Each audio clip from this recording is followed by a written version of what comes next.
नमस्कार प्यारे छात्रों, स्वागत है आपका अपने इस यूट्यूब चैनल पे। आज हम बात करते हैं, जैसा कि आप थंबनेल में देख लिए होंगे कि अर्धवार्षिक परीक्षा 2024-25 कक्षा 10 हिंदी के मैं ऑप्टिकल करवाने वाला हूं, जो कि बहुत इंपॉर्टेंट है। ये देखिए, है तो ये अर्धवार्षिक, ठीक है, लेकिन आपका बोर्ड में, ठीक है, ये बोर्ड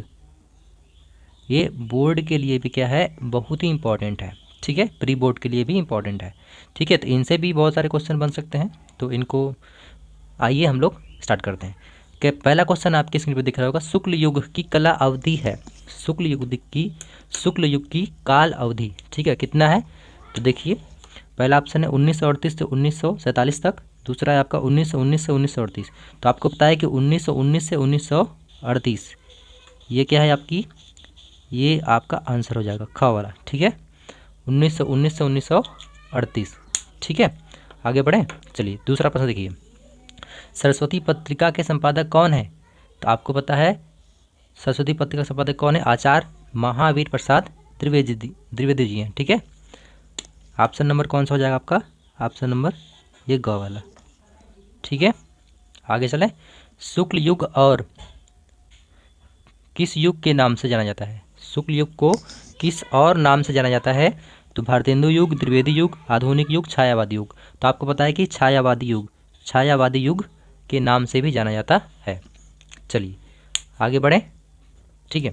अगला देखिए, आदिकाल को किस नाम से जाना जाता है। चौथा प्रश्न है, आदिकाल को किस नाम से जाना जाता है, बताइए कमेंट करके। आदिकाल को वीर गाथा काल, चौथा क्या है आपका, वीर गाथा, ऑप्शन नंबर ग वाला सही हो जाएगा, ठीक है।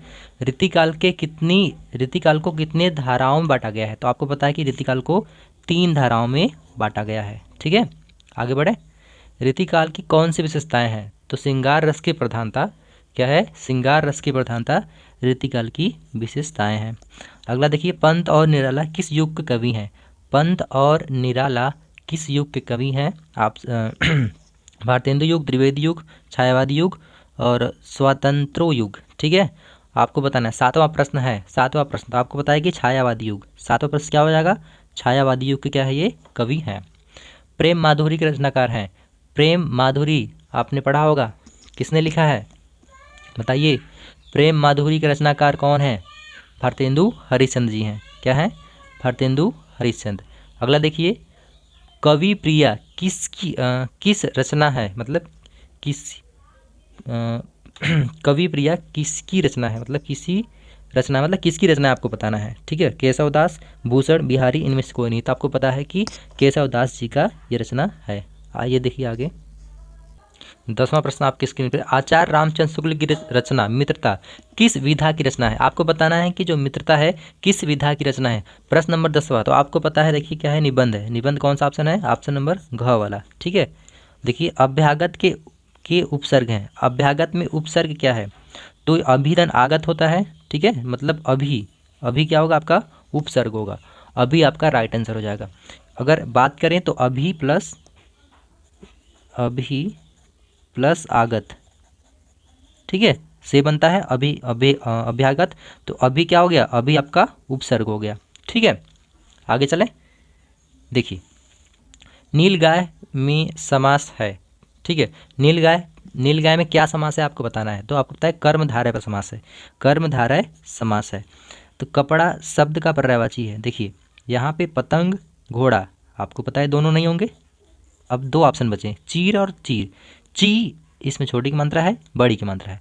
तो आपको पता है बड़ी की मात्रा ये वाला, चीर, ये वाला क्या होगा, सही हो जाएगा, चीर मतलब कपड़ा। मोहन गीत गा रहा है और रेखा खेल रही है, ये कैसा वाक्य है, ठीक है। तो आपको पता है ये मिश्रित वाक्य है, ठीक है। क्या होगा, मिश्रित वाक्य होगा। आप भी इसका इसका आंसर क्या होगा कमेंट करके बताइए, ठीक है। मिश्रित वाक्य होगा, ठीक है, मिश्र वाक्य, मिश्रित वाक्य। रमेश से चला नहीं जा रहा है, इस वाक्य में कौन सा वाच्य है, ठीक है। तो ये क्या है, देखिए, रमेश से चला नहीं जा रहा है, इसमें आपका भाववाच्य है, ठीक है, जिसमें कि क्रिया और कर्म से कोई मतलब ही नहीं होता है, ठीक है। तो ये भाववाच्य है, ठीक है। करुण रस का स्थायी भाव आपको पता है, करुण रस का स्थायी भाव क्या होता है, ऑप्शन नंबर कौन सा है, घ वाला, शोक है। 17 देखिए, जनु जानो मनु मानो मनु किस अलंकार का वाचक शब्द है? जनु, जानो, मानो, मनोहु किस अलंकार का वाचक शब्द है आपको बताना है। तो उत्प्रेक्षा अलंकार, ये क्या है? उत्प्रेक्षा अलंकार है का वाचक शब्द है। देखिए अगला, किस छंद के प्रत्येक चरण में 24 मात्राएं, 11 और 13 मात्राएं पर यति होता है? तो आपको बताना है कि रोला। रोला ऑप्शन ख वाला है, ठीक है, रोला पे, ठीक है।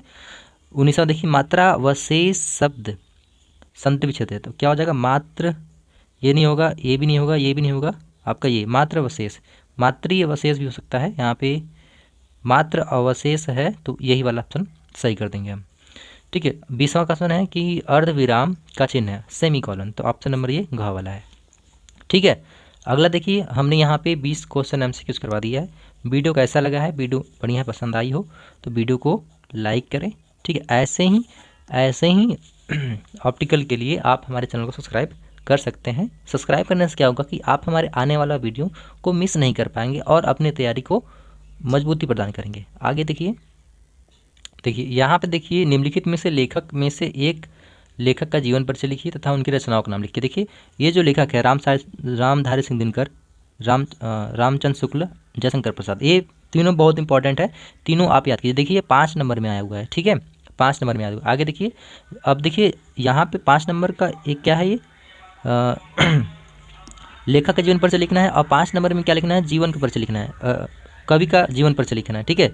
तो लेखक और कवि दोनों इंपॉर्टेंट है। देखिए सूरदास, तुलसीदास हैं, सूरदास भी हैं इंपॉर्टेंट, ठीक है, अगर आप में होगा तो, ठीक है। तुलसीदास को यहाँ याद कीजिए, महादेव वर्मा और सुमित्रानंद पंत, ये भी तीनों इंपॉर्टेंट है, ठीक है। तो 6 लगभग आप देख लीजिए। देखिए यहाँ पे संस्कृत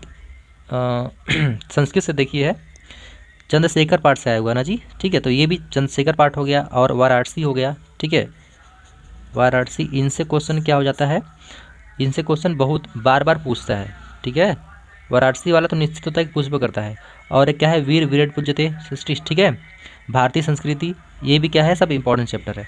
तो इन सभी को आप अच्छे से तैयारी करके जाइए और रस छंद अलंकार ये सब भी याद कीजिए, ठीक है। देखिए हाँ, वाराणसी से भी क्वेश्चन आया है, वीर से भी, वीर केन पूज्यते, वीर विराट पूज्यते, ठीक है, ये सब क्वेश्चन बड़ा इंपॉर्टेंट है। चलिए आगे देखिए, यहाँ पे 7 नंबर का निबंध भी आता है आपको, ठीक है, लिखना होगा। निबंध कैसे लिखना है, ठीक है, तो मूलखंड, रस छंद अलंकार सब हम आपको आने वाली वीडियो में बता देंगे, ठीक है। तो मिलते हैं नेक्स्ट वीडियो में, तब तक के लिए नमस्कार। यदि आप हमारे चैनल को सब्सक्राइब नहीं किए हो तो ज़रूर जाके सब्सक्राइब करें और हमारे इस यूट्यूब चैनल से जुड़े रहें, ठीक है। वीडियो को देखने के लिए धन्यवाद। जय हिंद।